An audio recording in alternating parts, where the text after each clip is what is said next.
Barbara Thomas, donc, que je retrouve avec plaisir, ça fait 1 an qu'on ne s'est pas vu. C'était à Mantes-la-Jolie d'ailleurs, hein, même lieu,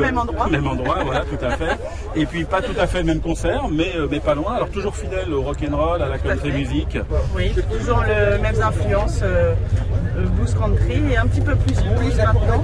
Et puis je suis très inspirée par une artiste qui s'appelle Bess Hart, qui fait beaucoup de blues et dont la voix me donne envie de reprendre ses grains de voix et m'intéresser aussi à ce style musical. Alors de tes influences, je me souviens, tu m'avais dit, c'est Lynyrd Skynyrd, Bon Jovi, Black Shelton, Carrie Underwood, à la fois des hommes, à la fois des femmes, c'est la même chose en blues? Tout à fait.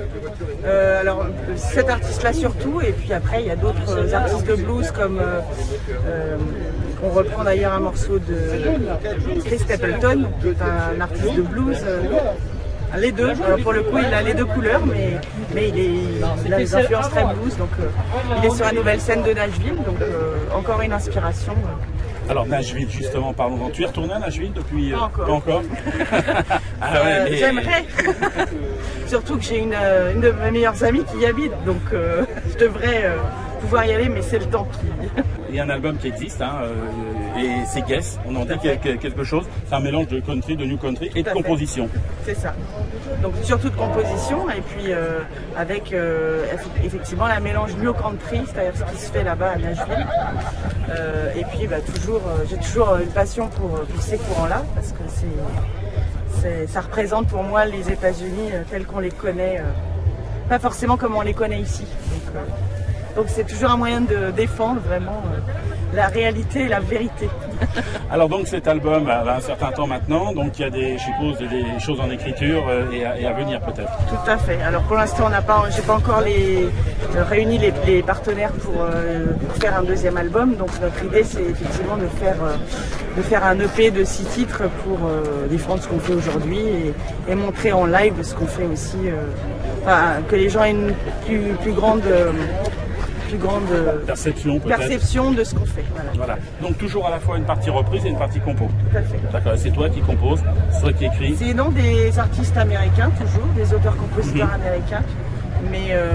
Et puis une partie reprise qu'on va choisir justement pour défendre notre couleur. Voilà. Courant, voilà. Donc je sais que tu m'avais dit que tu voulais faire des choses qui ressemblent beaucoup à ce qui se fait justement aux États-Unis. Et tu travailles en termes musical avec des studios là-bas. Je m'inspire aussi beaucoup de ce que j'entends là-bas. Et effectivement, ils ont une façon de jouer qui est très différente de la France. Donc même pour trouver des musiciens qui jouent de cette manière-là, c'est assez compliqué.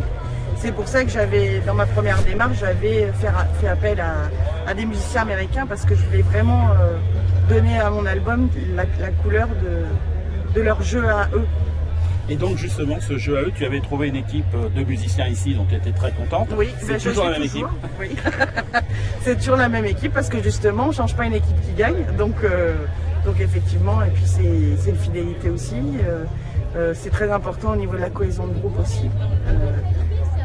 Voilà. C'est long pour avoir une cohésion de groupe, donc quand on change un membre d'une équipe, c'est toujours très long pour retrouver notre son et voilà. Voilà, donc alors Barbara, on va se dire au revoir, rendez-vous peut-être dans 1 an ou avant, parce qu'il y aura cette EP qui est prévue pour... Normalement dans 1 an. Dans 1 an. Voilà. Rendez-vous dans 1 an alors. Exactement. Merci Barbara, et à très vite. Merci beaucoup, à bientôt.